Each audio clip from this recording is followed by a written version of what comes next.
Yeah.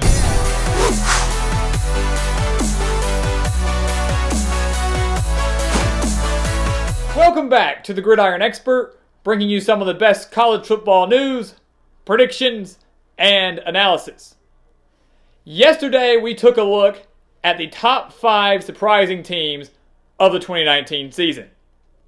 Now we're going to take a look at the top 5 most disappointing teams of the 2019 season. Certainly a list that you never want to see your team on.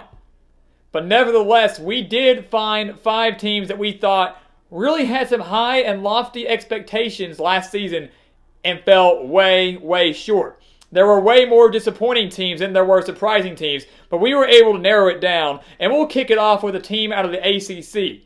We really could have put about half of the ACC up on this board because the ACC was just a terrible, terrible conference this season.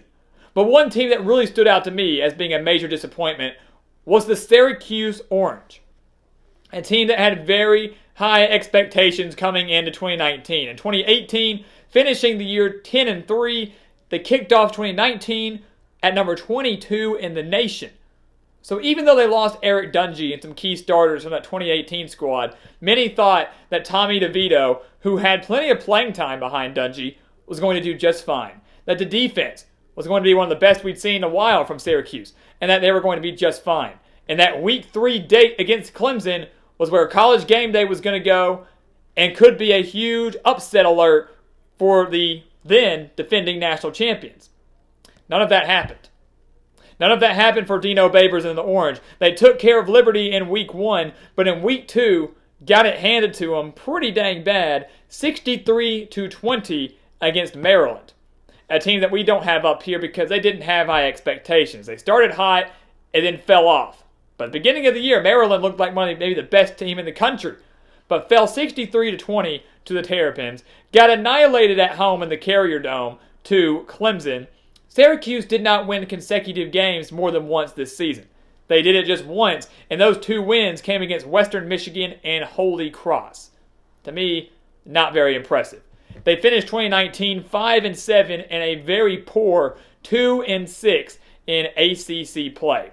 A team that many thought had turned a corner in 2018 under Dino Babers took a major step back, showing that 2018 may have just been a fluke. Dino Babers is going to need a major 2020 to keep his name off the hot seat and get Syracuse at least just back into the postseason. Right below them, we are sticking in the ACC, go figure, with the Miami Hurricanes. The U is in a state of disarray right now, guys. The U is not in a very good spot. Many had high expectations for Manny Diaz coming into 2019. Mark Richt steps down rather unexpectedly. They went out and got Manny Diaz, who left to take the Temple job, but they got him back. A major reason why Miami was even relevant for the previous few years prior to that was because of Manny Diaz as defensive coordinator. So he steps in as head coach. He's looking to bring that swagger back to Miami, looking to make Miami relevant again, both in the ACC and nationally. And in the first game, not many people expect them to beat Florida, and they held their own against the Gators. Their in-state rivals in Week 0, only falling 24-20. Just turnovers was the real killer in that game. The Hurricanes started 0-2, and the major reason Miami struggled so much, the major reason they were such a disappointment is because they were inconsistent. Miami was able to go out and beat teams like Louisville, a team that was 8-5, a team on our surprise list, a team that Miami annihilated. They beat Virginia, a team that played in the ACC title game, played in the Orange Bowl against Florida, and then they beat Pittsburgh on the road, a team that also went to the postseason. So they beat all of them, but lost their final 3 games to Florida International, Duke, and Louisiana Tech. Louisiana Tech coming in their bowl game where they were shut out 14-0. So a 6-7 mark, a losing season. A lot is going to have to change. A lot is going to have to change. Manny Diaz already made those moves on the offensive side of the ball, switching offensive coordinators. Dan Enos is out, so hopefully Miami can turn the corner in 2020, but they were a big-time disappointment in 2019. Hopefully better days are ahead. For Texas, right below Miami. Once again, these are in no specific order. They are not ranked from most disappointing to least disappointing, but still want to make that clear there. We got Texas up here. And many will say, well, why? Longhorns went 8-5 and annihilated Utah 38-10 in the Alamo Bowl. They finished the season ranked number 25 in the country. And while that was a great ending for Texas, Sam Ehlinger infamously said at the end of that Sugar Bowl victory in 2018, "We're back. Longhorn Nation, we're back." And long story short, as you can see, they're still not back. Texas is not back. They were so close to having a great year, but a year that many thought they could contend for the college football playoff, a year that many thought they would win 10 or 11 games, maybe even win the Big 12. The Longhorns in Week 2 fell to LSU 45-38, holding their own against the eventual national champions. They fell to Oklahoma 34-27. They fell to TCU, probably their worst loss of this season, 37-27. Fell to Iowa State 23-21 and Baylor 24-10. A lot of close one-possession games there, guys, that if Texas wins, an 8-5 season could have turned into an 11-2 season. They may have been able to add a Big 12 title to their name, and they may have been in consideration for the playoff at season's end. But they really, really were a major letdown. And once again, I think that TCU loss was the capper. When they fell to TCU, that showed Texas definitely wasn't back, and there's still a lot of work to be done for Tom Herman. He's thriving in the postseason, but Longhorn Nation, I know you want him to thrive in the postseason when the games matter more. You want him to thrive in the postseason when you're playing in the playoff, when you're playing for a national championship, not the Alamo Bowl. Sugar Bowl's great, but they're looking for a national title out of Tom Herman and the Longhorns. They might have a chance in 2020. If they want to make a run, they better do it then with Sam Ehlinger remaining for his final year as quarterback for Texas. Right below them, you've got another great powerhouse in history. You've got Nebraska, a team that, historically is always a very good football school. Recently, they have not been. Recently, under Scott Frost, they have not been. They went 4-8 in his first year. Scott Frost comes in from Central Florida after leading them to an undefeated season and a win in the Peach Bowl. You bring him over to Nebraska, his alma mater, where he played. You think he's going to turn him around quick, and they go 4-8. They were one of the biggest disappointments of 2018. But you saw at the end of 2018 that Nebraska was starting to play better football. You saw that Nebraska was starting to get a little more competitive. So while they weren't racking up the wins, they were hanging in those games. They should or could have won some of those games. In 2019, many thought the Cornhuskers could win the Big Ten West. Many had them as dark horse playoff contenders. Many, including myself, had them pulling off a huge upset at home against Ohio State early in the season. They lost that game 48-7 to the Buckeyes after starting the season 3-1. They fell on the road to Colorado. Do remember that. A heartbreaker there. One of the best games of 2019, though.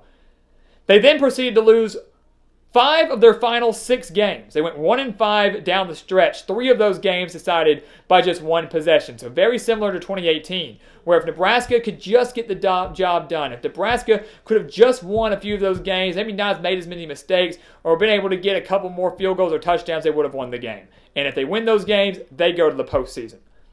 They were 1 win away from the postseason this year, but fell just short. A major disappointment in a year that many thought they were going to win 8 to 10 games.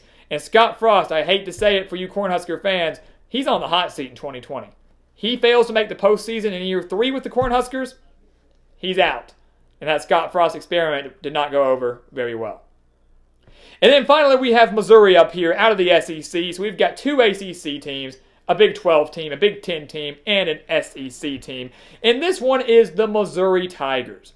And we've got a bunch of stats up here to the right of these guys' names. And look, when you lose to Vanderbilt, you're already a disappointment. I hate to say it. Unless you're facing off against James Franklin's Vanderbilt, back when the Commodores were relevant and tough, if you lose to Vanderbilt, it's a very disappointing season. It's a very disappointing game. And no one's going to be able to take you very seriously. A Vanderbilt team, keep in mind, they got annihilated by UNLV at home. The Tigers had a bowl ban pending for most of the year. So right there, that already gives your team a bit of a struggle. You look at your players and you wonder how motivated they're going to be, because we don't know if we're going to be able to go bowling or not. You look at their coaches, and the coaches are not having to get them prepared for the games, but trying to keep their players prepared mentally because they've got all this extracurricular activity going on outside. But there was so much hype surrounding these Tigers because they got Kelly Bryant, the former quarterback of Clemson, who was so good there. Many thought Missouri could start the season 8-0 before they went on the road to Athens to take on Georgia, a game that many thought could maybe determine who wins the SEC East. But instead of starting the season 8-0, Missouri started the season 5-3, including losses at Wyoming and at Vanderbilt. It's a very, very disappointing year, and they finished the season on a 1-3 skid with their only win coming over Arkansas. And as we all know, that is not in the slightest bit impressive. That win only coming by 10. A disappointing year for the Tigers across the board. 6-6, couldn't go bowling. Not the mark they wanted. Resulted in the firing of Barry Odom, who is now the defensive coordinator at Arkansas. And in comes Eli Drinkwitz over from Appalachian State. And the Missouri Tiger faithful, I hate to break it to you, but you might be back up here on the most disappointing teams board at the end of the 2020 season, because I do not think you have a coach in Drinkwitz in Columbia. I hope that he proves me wrong, but he's no Scott Satterfield coming over from Appalachian State. I don't have a lot of faith in him in Columbia, especially in year one. Maybe he can build him up. That all remains to be seen, but for right now, Missouri concluding our top 5 disappointing teams of the 2019 season. And we did have a couple honorable mentions, though. We've got our top 5 there, ranked in no order, but Florida State and Washington, 2 teams that were, to me, relatively disappointing. A Washington team that many thought could make the Pac-12 championship game, could really challenge Oregon for that spot in the North. And then you got a Florida State team that disappointed big time in Willie Taggart's first year. Many saw them taking a bigger step forward in year 2, and instead, to me, they took a bit of a step backward, even though they still made the postseason. But like Missouri, that resulted in the firing of Willie Taggart. So plenty of disappointing teams. We mentioned more disappointments than surprises, but here are your top 5. Can't wait to see what happens in 2020. So guys, thank you so much for watching us here on YouTube. Make sure to like this video and check out everything we have for you in the description below. We've got exclusive college football content and offers you do not want to miss. Things that will not only benefit you, the strong and elite college football fan, but also will benefit us here at the Gridiron Expert to continue to bring you some of the best college football news, predictions, and analysis. And once again, as always, thank you so much for watching. Please continue to like, comment, and subscribe, and we will see you next time on the Gridiron Expert.